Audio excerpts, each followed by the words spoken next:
안녕하십니까? 반갑습니다. 오늘 또 이제 계속해서 열왕기상 11장 말씀 계속 이어나가도록 하겠습니다. 지난주에 저희들이 11장 13절까지 솔로몬의 마음이 하나님을 떠나는 거, 그래서 하나님께서 하나님의 선지자를 통해서 또 하나님이 솔로몬이 직접 말씀하셨죠. 그리고 나중에 이제 하나님 선지자를 통해서 직접 또 다시 말씀하시는데 하나님이 그 솔로몬의 나라를 빼앗아서 그 신하에게 줄 것을 말씀하셨죠. 그 부분을 이제 저희들이 함께 이어서 읽어 나가도록 하겠습니다. 제목은 마음에 세워지는 하나님의 나라입니다. 마음에 세워지는 하나님의 나라.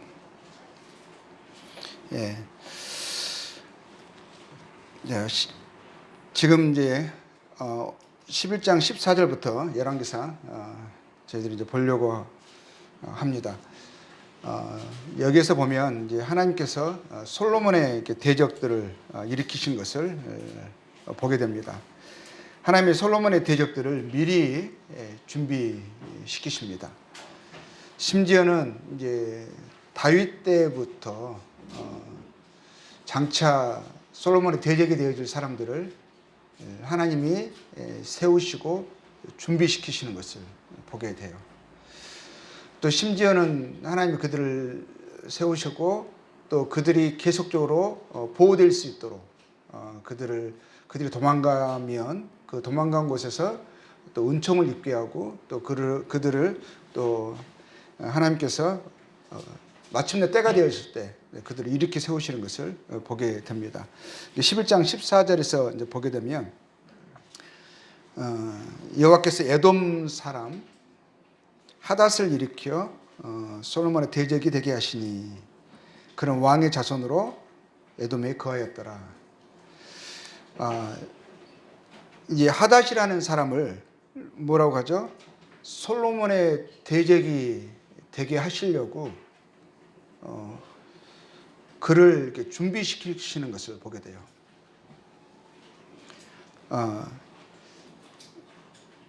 그가 이제 그 15절부터는 그 과정들이 나오거든요. 그것은 솔로몬의 대적이 되어질 그 하닷이 어느 때부터 준비가 되어지냐면 다윗 때부터 준비가 되어집니다. 이제 다윗이 에돔 사람을 진멸하죠. 그리고 에돔에 수비대를 둡니다. 그런데 그 에돔에 두었던 그 수비대가 에돔 사람들에 의해서 나중에 공격을 받고 몇 사람이 죽은 것 같아요. 15절에 그런 부분이 나오거든요. 그러니까 전에 다윗이 에돔에 있을 때 군대 지휘관 요압이 가서 죽임을 당한 자들을 장사하고 죽임을 당한 자들이 다윗의 에돔에 둔 수비대였을 것입니다. 근데 그 수비대에 그러니까 그 에돔 지역을 관할하는 거죠. 점령군이죠. 그런데 그들이 공격을 받아서 몇몇이 죽은 것을 보게 되고 그것을 진압하기 위해서 요압을 보냈고 그래서 요압이 에돔의 남자들을 다 쳐서 죽입니다. 진멸하는 거죠. 16절에 보게 되면 요압은 에돔의 남자를 다 없애기까지 이스라엘 무리와 함께 6달 동안 그곳에 머물렀더라. 6달을 머물면서 그 에돔의 반란을 진압하고 그리고 이제 거의 이제 진멸하다시피 합니다. 근데 이때 이 하닷이라는 사람이 작은 아이였는데 왕의 아들이었죠. 살아남아요. 살아남아서 그가 그 아버지 신하들이 그를 건집니다. 그를 데리고 도망가죠. 도망가는데 그 도망가는 것에 상당히 위험하고 험난하지 않겠습니까? 근데 그것이 보호를 입어서 성공을 합니다. 결국에는 마침내 애굽 바로왕 앞에 서요. 근데 애굽 바로왕이 그에게 은총을 베풉니다. 19절에 보면 이렇게 나와 있어요. 하닷이 바로의 눈앞에 크게 은총을 얻었으며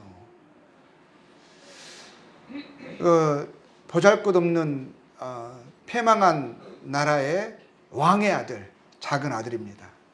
근데 애굽의 바로 왕이 그에게 은혜를 베푼 거죠. 그에게 보호하고 그에게 뭐라고 되어 있어요? 심지어는 크게 은총을 얻었는데 바로가 자기의 처제 그 왕비 다브넷의 아우를 그의 아내로 삼으며, 그리고 이제 그가 그러면서 이 바로의 궁에서 자랍니다. 왕의 은총을 입고. 근데 이 바로가 누구예요? 바로가 이 솔로몬의 사랑하는 아내. 그가 사랑했던 아내가 누구였죠? 바로의 딸입니다. 그러면 이 하닷을 보호하고 그에게 은총을 입힌, 나중에 그가 솔로몬의 큰 대적이 돼요. 네, 그를 보호하고 은총을 해서 그를 준비시키는데 누가 사용되죠? 솔로몬의 사랑하는 아내의 아버지, 솔로몬의 장인이 사용되는 것을 보게 됩니다. 그러죠. 참 아이러니하죠. 그리고 그가 또 심지어는 나중에 솔로몬이 나중에 다윗이 죽었다는 것을 이제 듣고 그가 여전히 고국을 사랑합니다. 그 어릴 때에 그 나라에서 도망 나왔어요. 그리고 이제 애굽에서 그 좋은 강성한 나라에서 그 큰 대우를 받으면서 왕궁에서 지금 살고 있습니다. 그리고 그 바로의 왕이 이에게 특별한 은총을 베풀고 있어요. 그러면 거기에 살고 싶지 않겠어요, 계속? 그럼 솔로몬은 지금 다윗의 나라, 솔로몬의 나라는 진짜 엄청난 강국이잖아요. 그렇죠? 감히 거기에 대적할 수 없는, 했다가는 그 목숨이 위태로운 이제 그런, 좀 하나님이 그 솔로몬의 나라를 강하게 하시고 솔로몬의 지혜와 능력은 천하가 아는 일이었었어요. 그럼에도 불구하고 그가 고궁을 사랑하는 마음이 있어요. 그리고 22절을 보게 됩니다. 그가 이제 내 고국에 가게 하소서 그러거든요. 21절부터 볼게요. 하닷이 애굽에 있어서 다윗이 그의 조상들과 함께 잔 것과 군대 지휘관 요압이 죽은 것을 듣고 바로에게 아뢰되 나를 보내어 내 고국으로 가게 하옵소서. 이런 마음을 갖는 거예요. 나라를 사랑하는 마음. 거기에 혹시 있을 자기의 잔존한 그 민족의 사람들이, 그 백성들이 있을 것을 생각하면서 그 나라와 백성을 생각하는 마음에 자기의 안락한 삶을 뒤로하고 고국에 돌아가고자 하는 마음을 갖습니다. 그 마음이 또 생겼어요. 근데 바로가 그러죠. 22절 바로가 그 얘기를 해. 네가 나와 함께 있어 무슨 부족함이 있기에 네 고국으로 가기를 구하느냐. 대답하되 없나이다. 부족한 것이 없다라는 거죠. 그러나 아무쪼록 나를 보내옵소서 하더라.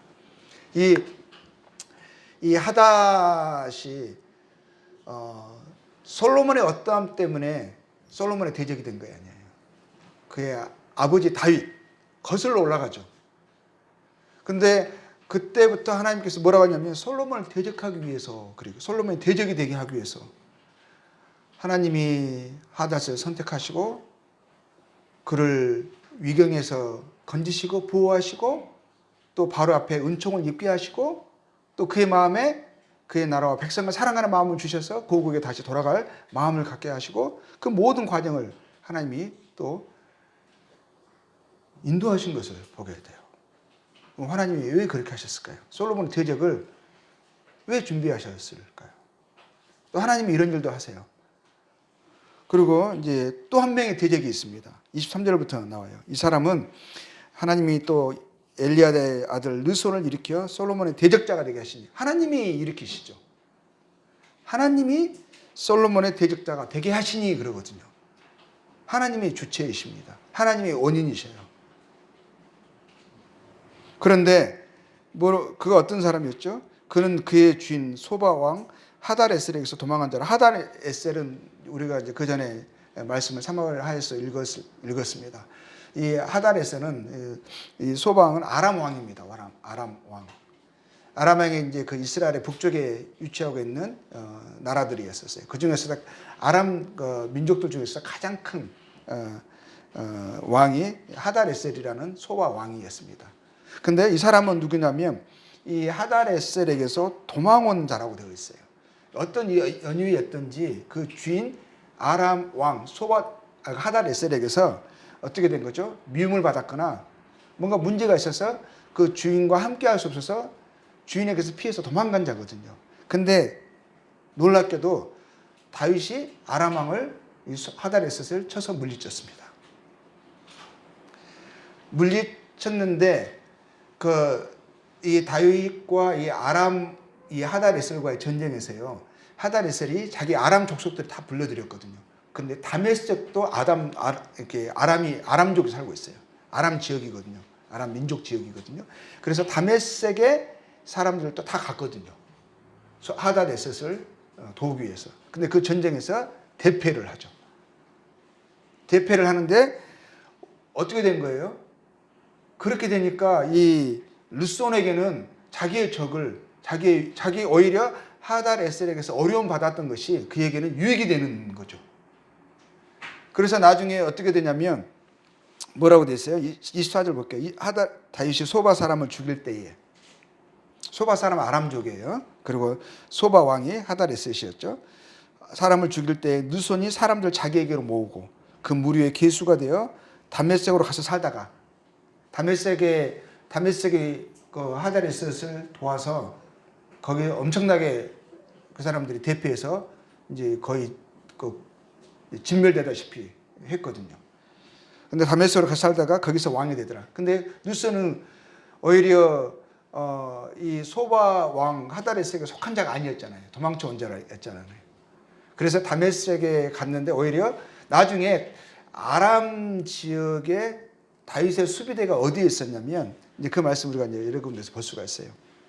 뭐 사무엘하에서도 볼 수가 있고 역대상에서도 볼 수가 있어요. 역대상 18절에서 5절 6절에 보면 거기에 뭐라고 되어 있냐면 아람의 다윗 수비대, 다윗의 점령군이죠.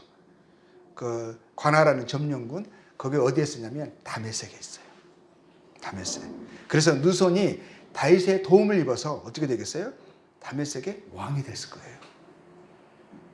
그리고 나중에는 그 세력이 커져서 그 지역 수리아 북쪽 전체 지역 그러니까 아람 전체 지역을 말하는 거거든요. 수리아의 왕이 돼요. 그럼 보세요. 또 누구 때문인 거죠? 하닷은 어떻게 보면 솔로몬의 사랑하는 아내의 아버지 그 장인에 의해서 보호받고 은총을 입어서 솔로몬의 적으로 준비됐어요. 그러죠? 근데 느손은 또 누구에 의해서요?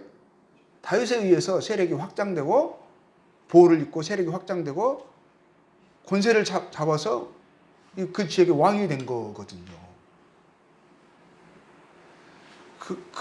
그런데 이 하닷과 르손이 누구에 의해서 준비된 거예요?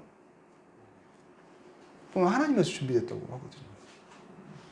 25절 볼게요. 솔로몬이 일평생에 하닷이 끼친 환난 외에 느손이 수리아 왕이 되어 이스라엘을 대적하고 미워하였더라. 참 재미있는 것은 솔로몬은 지혜와 능력이 뛰어난 부유하고 용화로운 감히 그 누가 솔로몬을 감히 넘볼 수 없는 그런 능력의 왕이었습니다. 그런데 이 작은 이 두 사람 정말 수에 칠 가치도 없는 이 하닷과 느손이란 이 조그만 소국의 이 왕들을 다윗이 어찌할 수가 없었어요. 다윗에게는 이게 눈의 가시와 같았습니다. 가시 같은 존재였어요. 이거 아무것도 아닌데 그냥 훅 불어버리면 꺼질 것 같은데 안 꺼져. 안 꺼져. 생각하면 자존심 상해. 그런데 어떻게 할 수가 없어요. 왜?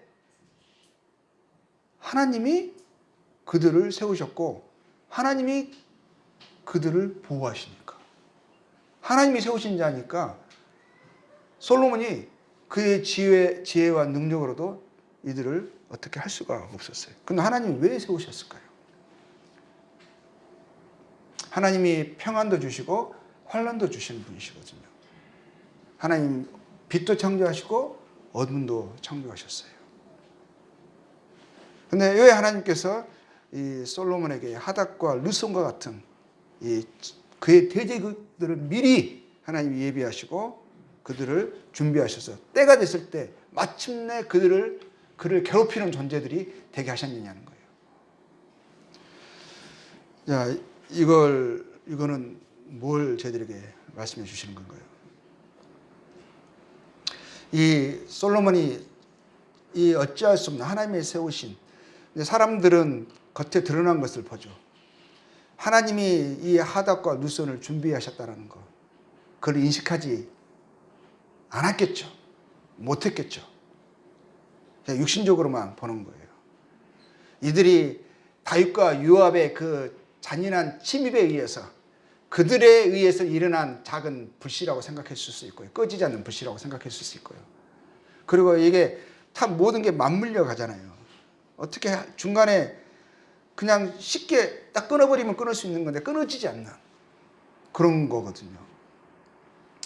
근데 왜 이런 일들이 하나님께서 하셨냐는 거예요. 하나님께서 이 하닷과 누선을 통해서 뭘 준비시는 거예요? 뭘 말씀하시는 거예요? 이걸 통해서 솔로몬이 생각해야 되는 거거든요.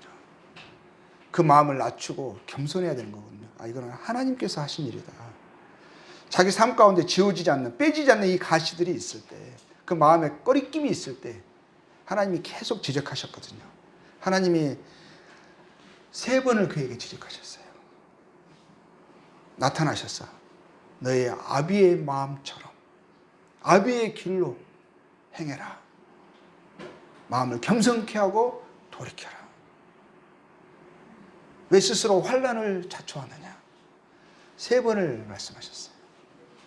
그런데도 그가 그 마음을 겸손케 하지 않고 그 교만에서 돌이키지 않았죠. 그래서 하나님이 첫 번째, 두 번째로 그 마음이 그 어려움들을 통해서 자신을 돌아보고 마음을 겸손케 하지 않으시니까 하나님이 결국에는 누구를 준비시키시죠? 내부의 솔로몬의 신학 가운데서 그 내부의 사람을 준비시키십니다. 세 명의 큰 적이 준비시키시죠. 3번을 말씀하셨고 3번의 큰 적. 그 3번째 이 적은 이제는 뭐죠? 그것으로 하나님의 심판이 작정된 것이고 이제는 그냥 선포된 거예요. 선언된 거예요. 자, 3번째 적은 누구냐? 여로보암이었습니다. 26절에 나옵니다. 그는 솔로몬의 사람이었어요.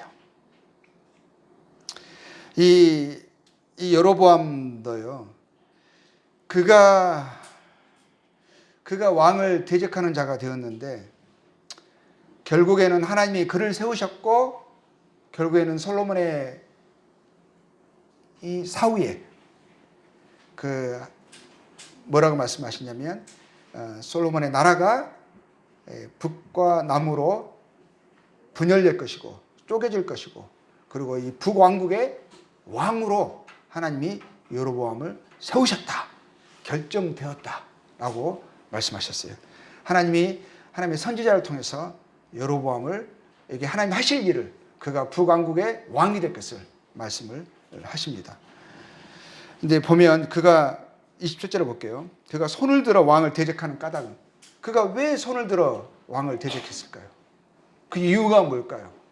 그는요 충성된 자였어요. 솔로몬을 대적하려고 하지도 않았어요. 그런 마음도 품지 않았어요. 그를 발탁한 사람은 누구냐? 하닷과 르선은요.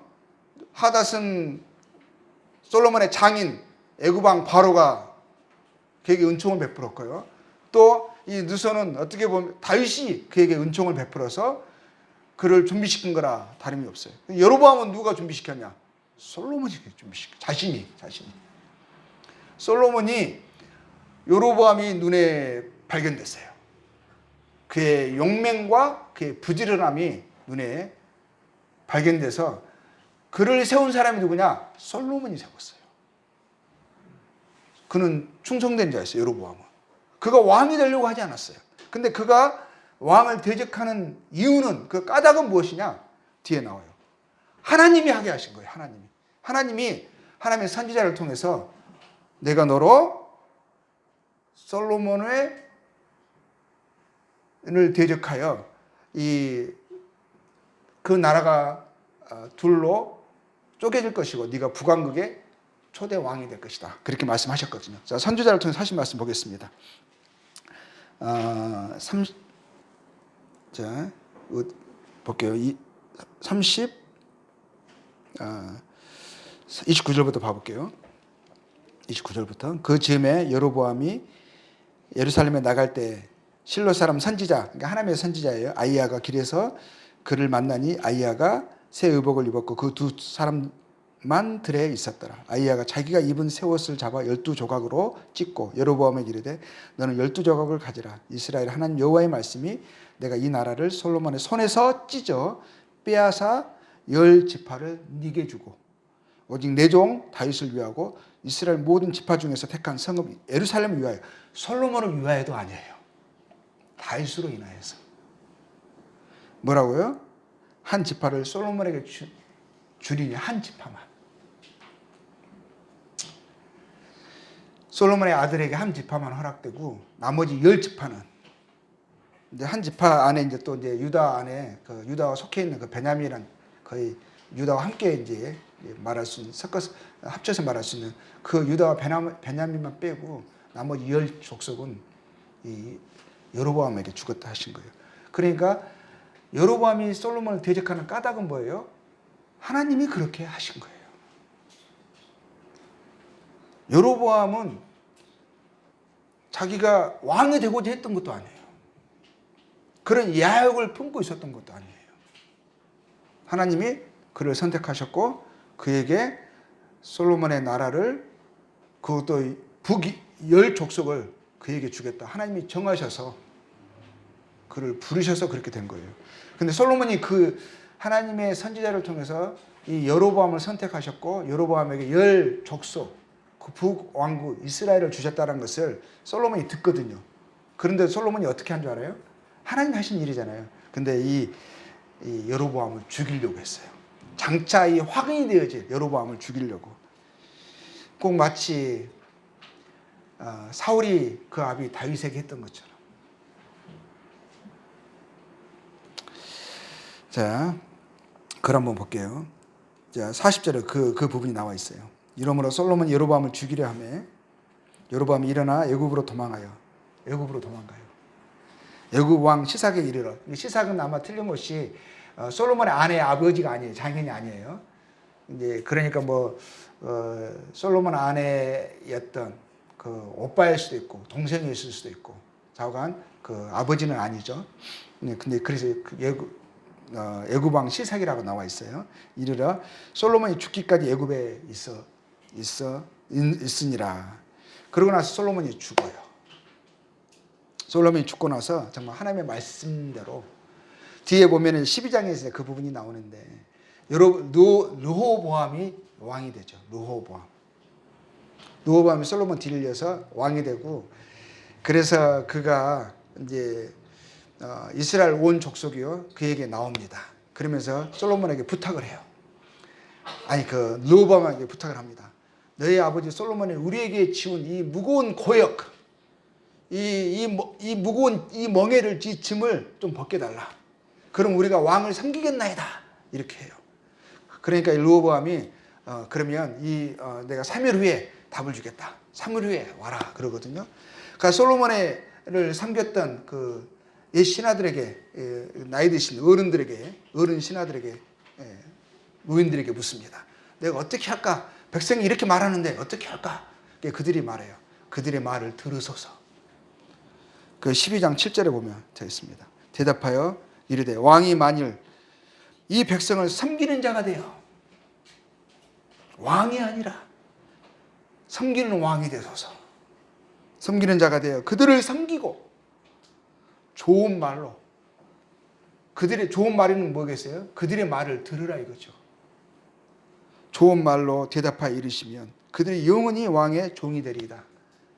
그러는데 르호보암이요 그 노인들의 말을 듣지 않고 이 고언을 듣지 않고 자기와 함께 자라난 젊은이들에게 묻습니다.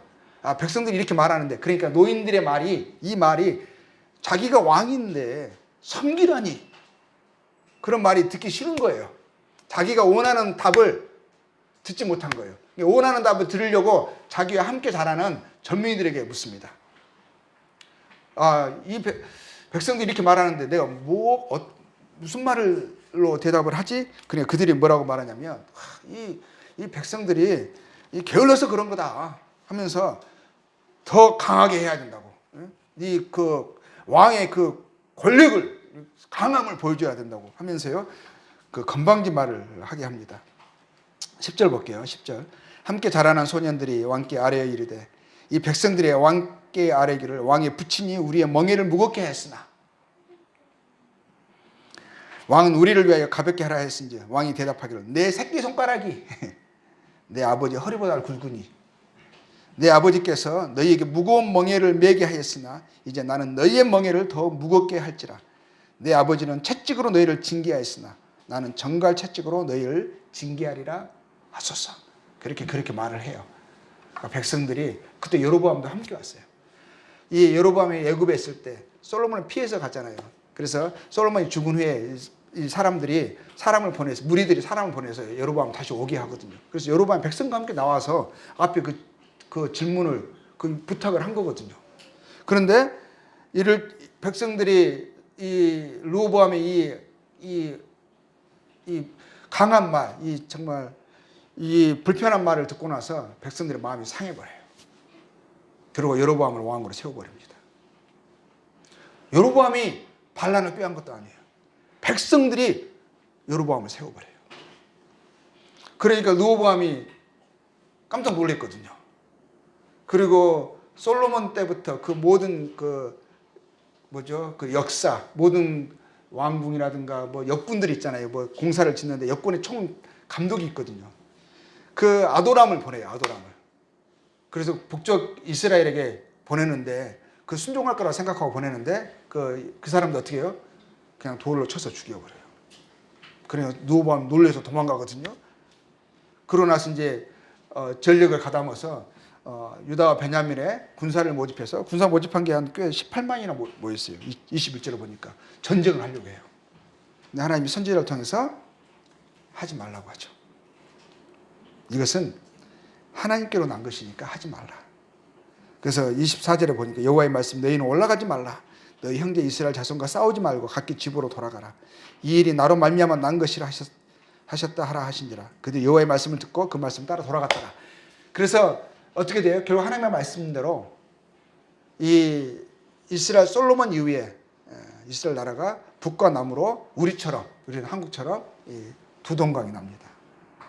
여로보암이 하나님을 경외한 사람이 아니었었어요. 솔로몬과 비교할 수 없는 사람이었죠. 그래도 솔로몬이 나아요. 그렇죠? 그런데도 여로보암이 솔로몬보다 지혜가 있었거나 그가 하나님을 더 경외하고 사랑했거나 전혀 아니에요. 그럼에도 불구하고 하나님이 솔로몬을 대적하기 위해서 여로보암을 선택하시고 그리고 솔로몬의 대적이 되게 하시고 또 승리하게 하시고 형통케 하셔서 이스라엘의 이 두 동강이 나게 하시고 여로보암이 북이스라엘의 왕이 되게 하셨어요.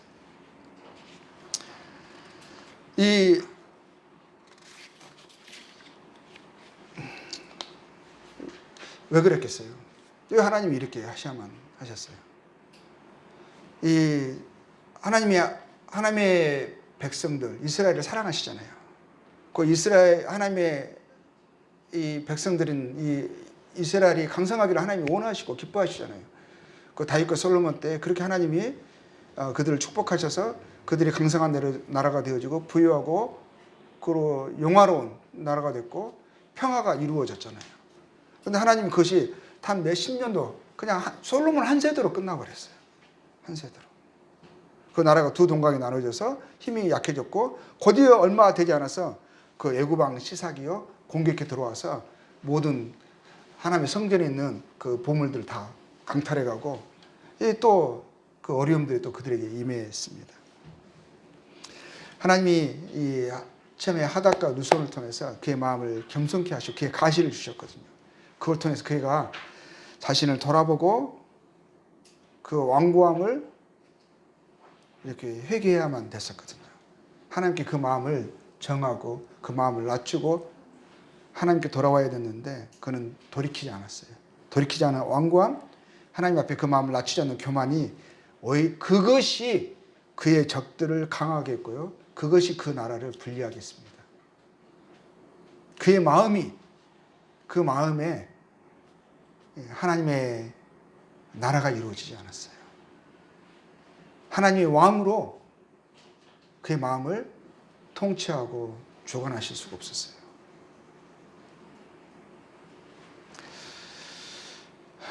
적들을 하나님 우리에게 일으켜 주시는 것은, 우리의 삶 가운데 가시가 일어나는 것은, 환란이 일어나는 것은 우리를 겸손케 하시고자 하심이고 우리를 돌아보게 하시고자 함이에요. 그래서 주체는 나에게 있지 않고 하나님께 있음을 인식하게 하시고자 하심이거든요. 그런데 우리의 가운데 있는 문제 속에서 우리의 마음을 찌르고 괴롭히는 가시와 같은 이 성가신 것들에서, 그것을 통해서 하나님을 찾지 않고 그것에서 문제를 하나님께 가지고 나가지 않고 그 마음을 완고하게 하고 그것을 환경 탓, 다른 사람 탓으로 여긴다면 결코 그것 통해서 하나님을 경외함을, 하나님을 사랑함을, 또 겸손함을 배우지 못한다면 갈수록 뭐죠? 적들은 강성해집니다. 내 마음에서 하나님의 나라가 갈수록 희미해져 가고 하나님이 통치할 수 없는 그런 심령이 되어지면 그의 결말은 참혹합니다. 그의 주변의 사람들, 후손들에게 좋은 유언을, 유산을 상속할 수가 없어요. 다윗으로 인해서 솔로몬이 번영과 영화를 누렸어요. 그런데 솔로몬으로 인하여서 뭐가 됐죠? 그 나라가 두동강이 났어요. 참된 유산이 뭐겠어요?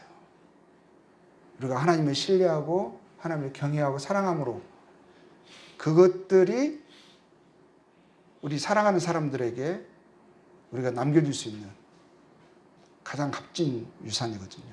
우리가 하나님께 나아갈수록 하나님 우리 자신을 더 낮출수록, 하나님을 더 닮아갈수록, 하나님의 나라가, 하나님의 왕 되신 우리의 마음을 더 통치하면 통치할수록 우리를 주변의 사람들이 유익을 얻습니다. 하나님 이 문제를 우리에게 이것을 통해서 가르쳐 주시는 거예요. 하나님이 복도 주시고 환난도 주십니다. 평안도 주십니다. 하나님은 솔로몬은 생각했을 거예요. 하나님의 나라가 자기의 눈에 보이는 이 이스라엘 나라를, 그것을 하나님의 나라로 생각했을 수 있어요. 하나님의 성전, 눈에 보이는 성전을 하나님의 성전으로 생각했을 수 있어요. 근데 그 눈에 보이는 그 성전에는 하나님이 계시지 않았습니다. 하나님이 계시고 싶은 것은 그의 마음속에 계시고 싶었어요. 그 하나님의 법도와 명령이 그 심령을, 그의 마음을 주장하고 그 하나님의 굴복된 자가 되어져서 그렇게 살기를 원하셨거든요. 근데 그의 마음에는 하나님의 나라가, 하나님이 왕으로 통치될 수 없었어요. 주장될 수 없었어요. 근데 다윗은 어떤 자였었어요? 다윗은 그걸 아는 자였었어요. 환난과 유경 속에서 사망의 음침한 골짜기로 걸어갈지라도 그는 맞으면서도, 하나님의 징계를 받으면서도 하나님의 바짓가랭이를 붙들고 있었어요. 때릴수록 하나님께 가까이 나아갔어요. 모든 것을, 그 원인을 하나님께 발견하는 자였어요. 하나님께 찾는 자였었어요. 하나님 이것을 허락하셨다. 내가 이렇게 맞는 것은, 나의 이런 삶에 어려움이 있는 것은 하면서 하나님 경외함을 그 가운데서 배웠어요. 다른 사람 탓하지 않았습니다. 환경 탓하지 않았어요. 나의 삶에 잘 되고 못 되는 것으로 하나님 나를 인정하신다, 하나님 나를 징계하신다, 그것으로 판단하지 않았어요. 그가 하나님을 여전히 경외하고 하나님의 그 중심의 왕으로서 그가 하나님을 신뢰하고 의지하고 하나님을 높이는 그 중심이 그것으로 그가 판단했습니다. 다윗은 솔로몬보다 더 많은 적들과 문제들이 있었죠. 그는 그것을 통해서 하나님을 더욱 의지하고 하나님과 그의 뜻을 깊이 알고 경험했습니다. 하나님이 나의 삶에 두신 눈의 가시, 대적들, 문제들을 무시하거나 원망하거나 탓하거나 그것으로 인해서 좌절하지 말고 그것들로 인해서 오히려 하나님을 찾고 의지하고 하나님을 기다리고 더욱 마음을 정결하게 하고 하나님의 뜻 가운데 거하기를 힘써야 하는 것입니다. 하나님은 그렇게 되어지기를 원하셔서 우리의 삶에 이런 적들을 준비시키시고 때에 맞춰서 그들을 보내시는 거예요. 우리의 가시들을 두셔서 그것으로 인하여서 우리를 경각시키는 거예요. 일깨우시려고 하시는 거예요. 다윗을 보겠습니다. 다윗이 시편 40편. 다윗은 그런 어려움들이 일어났을 때 그래서 자신의 힘과 지혜와 능력으로 해결하려고 하지 않았어요. 시편 40편에 1절에 보겠습니다.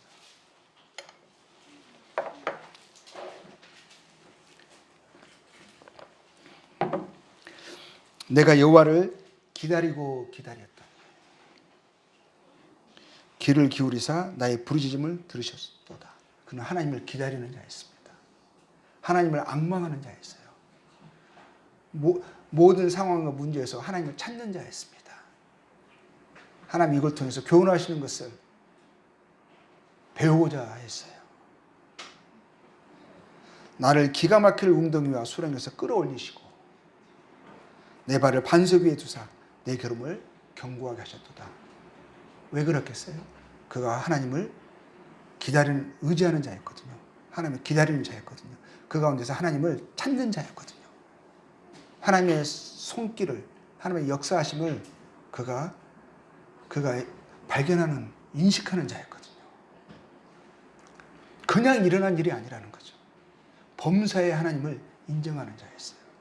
그리고 그 마음에 진정한 왕은 자기가 아니라 자기가 이스라엘의 왕이지만 모든 사람이 그의 말에 굴복하고 순종하지만 그의 왕은 하나님이었어요. 그의 마음에 하나님의 나라가 이루어졌어요. 그래서 그는 하나님 앞에 겸손한 자였어요. 하나님께 순종하는 것이 그의 삶의 목적이었고 도리였습니다. 새 노래, 우리 하나님께 올릴 찬송을 내비에 두셨으니 많은 사람이 보고 두려워하여 여호와를 의지하리로다. 여호와를 그는 의지하는 자였어요. 그렇기 때문에 하나님을 의지하고 하나님이 행하실 것을 기다릴 수가 있었어요. 자신의 때에 자신의 방법으로 심지어는 술수를 써서 자기가 원하는 것을 이루려고 하지 않았어요. 하나님을 기다리고 하나님의 하실 것을 기다리고 그 마음을 하나님이 원하시는 것에 오히려 그것을 집중하고 그것을 쫓아가는 자였어요. 하나님이 원하시는 것은 뭘까요? 4절 보겠습니다. 그 모든 것 가운데서요. 하나님이 원하시는 것은 여호와를 의지하고 교만한 자와 거짓에 치우치는 자를 돌아보지 아니하는 자는 복이 있도다. 교만과 거짓. 하나님은 뭐예요? 우리가 하나님을 의지하는, 하나님이 우리의 삶의 왕이 되어지시는 그런 낮아짐과 겸손함으로, 그런 진실함으로, 정직함으로 하나님이 기뻐하시는 것을 쫓는 저희들 되기를 원합니다.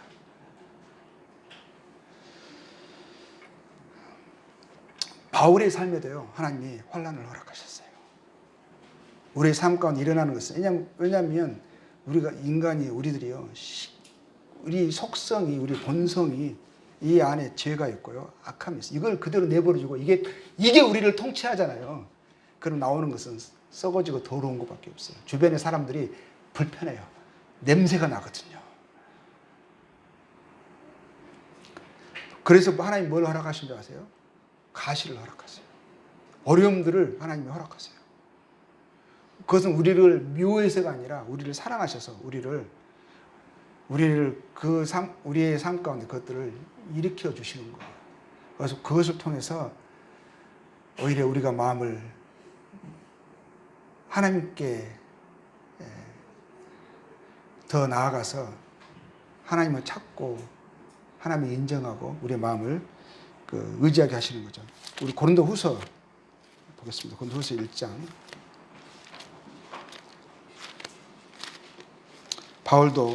바울에게도 어땠는지. 바울은 참 하나님 그 마음에 하나님 나라가 이루어졌거든요. 하나님의 그의 삶에 그 마음의 왕이셨거든요. 그의 원함대로 살기를 그가 원치 않았어요. 하나님의 법도와 명령을 쫓아서 살기를 원했습니다. 하나님의 그의 삶의 주인이셨습니다. 사나 죽으나 그런 하나님께 속한 자였고요. 그렇게 되어지기를 간절히 원했고 그가 추구하는 것이 그것이었습니다. 1장 8절 보겠습니다. 우리 형제들아 우리가 아시아에서 당한 환난을 너희가 모르기를 원하지 아니하노니 힘의 격도로 심한 고난을 받아 살 소망까지 끊어지고 하나님이 바울에게 대해 이런 이해할 수 없는 환난과 고난을 허락하셨습니다. 근데 그렇게 하신 이유가 뭐냐는 거예요. 하나님이 하셨다라고 하죠. 하나님이. 복음을 듣기 싫어하는 유대인들의 이 강교한 그들의 행한 이 술수로 그들의 행한 계책으로 생각하지 않습니다. 사람을 미워하지 않아요. 우리의 싸움은 혈과 육에 속한 것이 아니거든요. 그 가운데서 하나님이 그것을 허락하신 거예요. 하나님이 저희들에게 가시를 주신 거예요. 대적들을 붙이신 거예요. 환난을 겪게 하시는 거예요. 그래서 어떻게 하시려고요? 우리를 하나님께 더 의지하게 하시려고, 겸손하게 하시려고. 9절에 우리는 우리 자신이 사형 선고를 받은 줄 알았으니 이는 우리로 자기를 의지하지 말고 오직 죽은 자를 다시 살리시는 하나님만 의지하게 하심이라. 하나님 이것을 우리에게 원하시는 거예요. 하나님만 의지하게 하라심이라. 다윗이 그랬죠. 내가 여호와를 기다리고 기다렸더니 결국에는 그거 어떻게 하신다고? 여호와를 의지하고 교만한 자와 거짓에 치우치지 않는 그런 것이 복이 있다 하셨잖아요. 그 마음속에 교만과 거짓이라는 적을 항상 인식하고 물리치고 하나님이 주장되고 하나님을 의지하고 하나님이 왕이 되셔서 진실과 의로움으로 겸손함으로 살기를 원하시고 나에게 맡겨진 일을 하나님의 사랑함으로 감당하기를 원하는 거예요. 나에게 주어진 가시를 참는 거죠. 가시를 통해서 내 내면을 겸손케 하시는 거죠. 근데 그것은 참 힘들어요. 그러니까 빼고 싶어요. 고린도후서 17장 보겠습니다.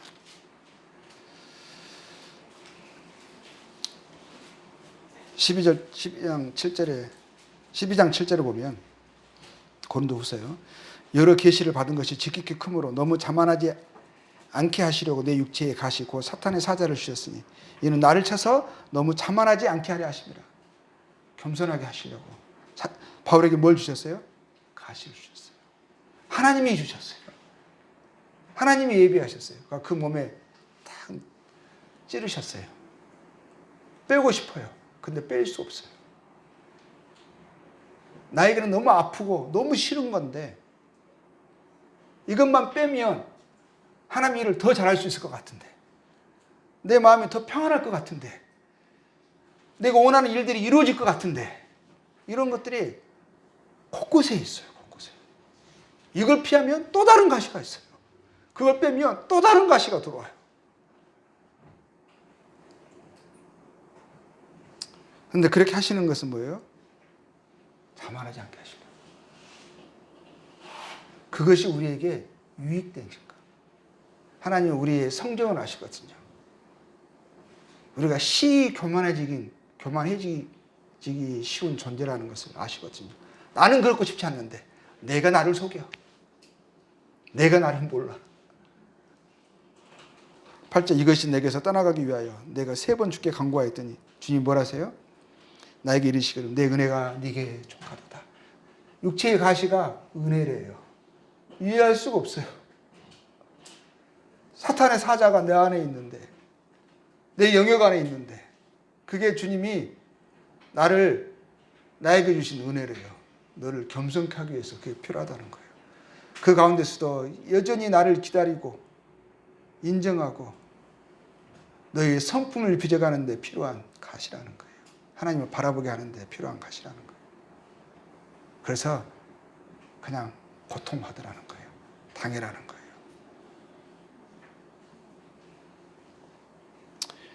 나에게 이르기를 네 은혜가 내게 족하도다.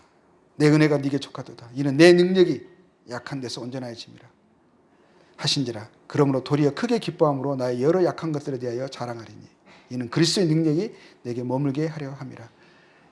우리의 약함이요, 우리의 겸손함이 우리의 능력이래요. 주님은 그렇게 보세요. 우리하고 너무 다르죠. 우리는 지혜와 능력, 부귀와 영화, 내가 원하는 것들이 다 이루어지고 나의 카리스마의 모든 것이 통해서 말하면 짝짝짝 순종하고 일에 되어지는 거, 그걸 우리 형통이라 생각하거든요.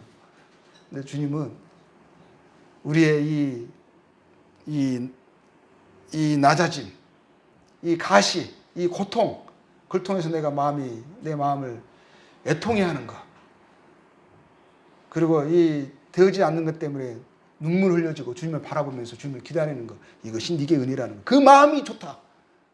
그 마음이 필요하다. 그래야만 하나님이 나타나신다는 거예요. 나타나실 수 있다는 거예요. 온전하게. 그래서 그것이 은혜라는 거예요. 육체의 가시가 은혜래요. 제 삶을 돌아봅니다. 이해할 수 없는 일들이 많았어요.